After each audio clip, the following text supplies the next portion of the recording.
Hey everybody, welcome back to another episode of Deep Dive. I am back here today with Hashoshi, our influencer of the month for July 2021. And in this series, we are talking all about NFTs. Our first video was just about like NFTs 101, what is an NFT? So if you haven't watched that yet, definitely go back and do that. Today, we are talking about how creators can benefit from creating NFTs. And so we're going to be talking about artists, musicians, writers, all types of creators, and some of the ways that they can benefit from creating NFTs. So Hashoshi, welcome. Thank you so much for joining me again on this video. Welcome back. Yeah, thanks for having me.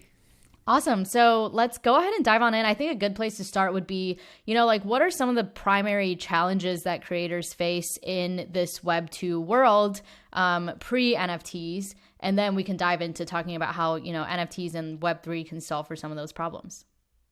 Yeah, I mean, I think that it's pretty wide ranging. Like you look at the very base level, it's that oftentimes when you're creating content and you're posting it somewhere, you rely on third parties to let you monetize that content because you can't go direct to consumer very easily. And even, some folks are like, well, you can make a blog that you own.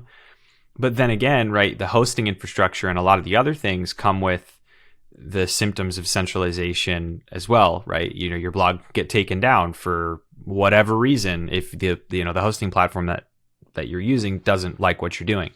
So I think it's really, first of all, about ownership, both on the creator's side, but then also letting the consumer of the content also own it, right? There's this movement towards people wanting to, own pieces of a brand that they love as, sort of a collectible, and this has been the case in the physical world for a long time too, with like event tickets, for example. You go to an event, you keep the event ticket because it's got a cool design on it and it helps you remember what you went to. So that's the big one.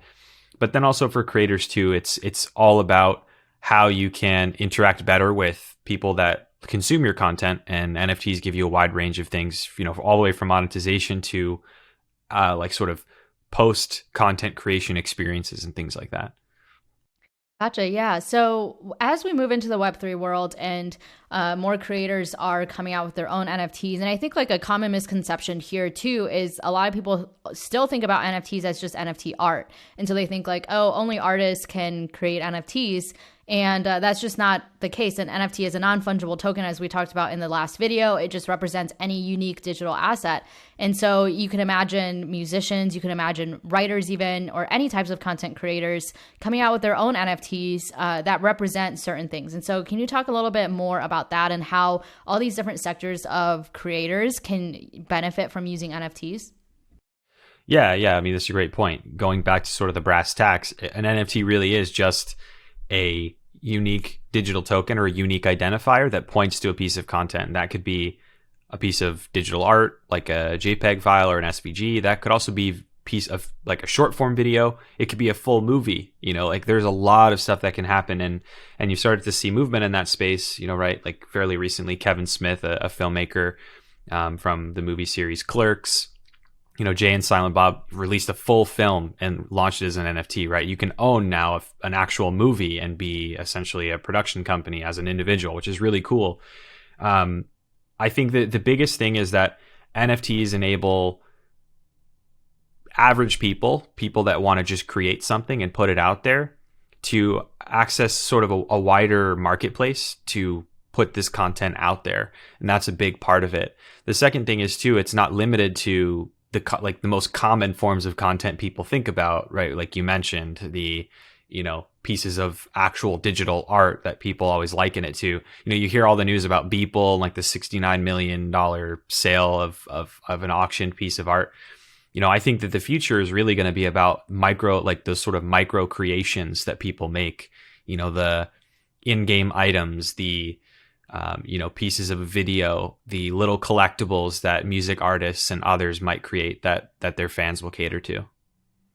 Yeah, for sure. And so as we move into the Web3 world, like another consideration that creators of all sorts have, like artists, musicians, writers, all of them, is monetizing. And I think like that's one issue that Web3 can solve, is removing the middleman, the centralized platforms that we are all using today, YouTube, Spotify, whatever, and letting creators earn directly from their fans. And I think this is something super exciting. How do you think about that? And like maybe, more holistically, like not only in the positive benefits that that'll bring about, but also in some of the challenges that we should definitely keep in mind, so that we can build out a world where, like things, we've already considered the challenges and the downfalls that could happen. And so we build that into the system. Yeah, I mean, on the positive side, right, there's some obvious ones. It lets creators that are, really small, really new, to monetize directly right away. Because like in most of these platforms, right, on like YouTube, for example, you have to hit a certain threshold of like views and subscribers, or watch time and subscribers, before you can even run ads on your channel. And so there's like this barrier for people to even start. And that would be beneficial, I think, to smaller creators as you begin. Even if it's a small amount of money that you can earn, it helps you reinvest in that project, which is great. The other thing is too, sort of the programmable foundations of NFTs and the fact that they live in a digital space, the mechanism for exchanging them and originally buying them is very frictionless if the user experience is done properly. And so wherever you are in the world, you have this sort of ubiquitous cryptocurrency that you can pay with, and you don't have to worry so much about like, oh, well, they're not in my region, it's not available here. So that's a big one, being able to geographically distribute your stuff. And then on like the more negative side, right, this could also create this environment where monetization is overdone. And I think we're already kind of there as it is in the Web 2 world, where it's like everything is behind a paywall. Everyone's trying to monetize like every little small thing. And it's not like this thing where you lead with value and then get people to invest. It's like you need people to invest to even try. And I think that gets in the way of the creative process for many people, because you're trying to focus on not what makes you happy and what you like to create and what you think you can do really well, but it's like, what's gonna get me paid? And that's kind of a net negative for content creation in general. And then also just the maturity is not going to be there for a while, and like content's going to get pirated, people are going to get scammed, you're going to have like artists or music, things like that being taken from its original platform, no way to really verify where it came from, and then people buying it thinking it's an original and it's not. Like that stuff is going to come with time, as the space matures. So it's a mixed bag, but I think net long term, it's going to be just the next evolution of the content platforms we have today. Yeah, and then if you had to give your best educated guess, how long would you say it is before content creators can, fully move on to using Web3 platforms? I would say that minimum probably 4 to 5 years, because, technology moves really quickly, but the trend and like the behaviors people have don't change as fast. And so even though the technology might be there in less than that, I think it will take some time for people to really get used to consuming content in that way, and paying for content in that way. And then, kind of create, it's like that virtuous cycle, right? As people start getting comfortable consuming content that way, more creators are going to be comfortable doing it that way. And then it'll just kind of start feeding itself.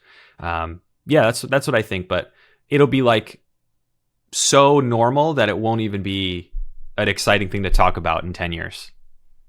Yeah, and I think, like with how quickly crypto has been moving so far, I do think that we're seeing a very sped up cycle. If we're analogizing this back to the origin of the web back in the 90s, I think we're seeing a much faster cycle today than we are back in the 90s, because people are already familiar with, the basic types of technology. So in the big scheme of things, 4 or 5 years really is nothing. And like you said, in 10 years, hopefully we'll be living fully in this new reality, and it won't be even something that people will be talking about anymore. So yeah, that'll be the next thing. I am really looking forward to it. All right. Well, thanks so much, Hashoshi, for joining me on another episode of Deep Dive, and we will be back again soon. Again, this is a 4-part series, so make sure you go check out Hashoshi's YouTube channel as well as the Unstoppable Domains channel for all of the videos in this series, and we will be back again soon with another episode of Deep Dive.